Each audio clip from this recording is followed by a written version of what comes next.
Hi, இப்போ நம்ம lining blouse தைக்கிறதுக்கு என்னென்ன மாதிரி ஸ்டெப் முதல்ல பண்ணணும்னு சொல்லிட்டு பார்க்கலாம். ஓகேங்களா? இப்போ ஃப்ரண்ட்டு 2 பீஸும் இப்படி தனியாக பிரிச்சுட்டு அது மேலே அந்த லைனிங் வைக்கணும். கரெக்டாக வைக்கணும். ஃப்ரண்ட் அண்ட் பேக் பார்த்து கரெக்டாக வச்சுக்கணும். அப்போ தான் தைக்கும் போது ஈஸியாக தைக்கணும். இல்லைனா ஃப்ரண்ட் அண்ட் பேக் மாறிடுச்சுன்னா நம்ம தைக்கும் போது கஷ்டமாயிடும். ஓகேங்களா? கொக்கி பட்டி எந்த பக்கம் இந்த பக்கம்னு சொல்லிட்டு கரெக்டாக ஒன்றா வச்சுட்டு அதை பின் பண்ணிக்கோங்க.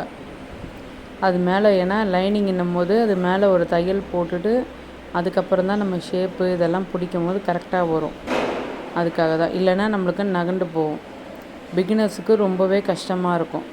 முதல்ல அது தனித்தனியாக பிரித்து இது நம்ம தைக்கிறதுக்கு முன்னாடி இதெல்லாம் ரெடி பண்ணிக்கணும். ஓகேங்களா? அப்போ தான் மிஷின் கிட்ட எடுத்துகிட்டு போனீங்கன்னா ஈஸியாக தைச்சி முடிச்சிடலாம். டைமும் நம்மளுக்கு ரொம்பவே சேவ் ஆகும். அதுக்கு தான் ஒன்று ஒன்றா பின் பண்ணிவிட்டு தனியாக எடுத்து வச்சுருங்க. இதுவும் நம்மளோட ப்ளவுஸ் தைக்கிறதுக்கான டிப்ஸ் அண்ட் ட்ரிக்ஸ் தான். ஓகேங்களா? இதுதான் மெயின் நம்ம இந்த மாதிரி பண்ணிக்கிட்டோன்னா ஈஸியாக இருக்கும். இதே மாதிரி நம்ம கையும் சரி பேக் பீஸும் சரி எல்லாமே அதே மாதிரி பின் பண்ணிக்கணும். ஓகேங்களா? இந்த மாதிரி நீங்கள் பின் பண்ணுறதுனால எந்த மெலிஸ் துணியாக இருந்தாலும் சரி, அதாவது சாரீலாம் கொடுக்குறாங்க இல்லையா, அதுலேருந்து கட் பண்ணி தைக்கும் போது அந்த மெலிஸ் துணி எல்லாமே நீங்கள் நகராமல் ஈஸியாக தைக்கிறதுக்கு உங்களுக்கு ஹெல்ப் பண்ணும். கை, பேக்கு, ஃப்ரண்ட்டு அப்படின்னு சொல்லிட்டு எல்லாமே நீங்கள் இந்த மாதிரி பின் பண்ணிவிட்டு தைச்சி பாருங்கள். உங்களோட தையல் ஃபினிஷிங்கும் நீட்டாக வரும். ஓகேங்களா? எல்லாமே இது பண்ணிவிட்டு ஒரு தையல் ஃபுல்லாக ஓரமாக போட்டுடணும்.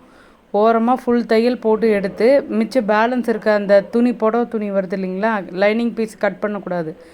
பேலன்ஸ் இருக்க அந்த புடவை துணியெல்லாம் கட் பண்ணி க்ளீனாக எடுத்து வச்சுக்கணும். அதுக்கப்புறம் நம்ம அதில் ப்ளவுஸ் தைக்கிறதுக்கு ரெடி பண்ணலாம். ஓகேங்களா?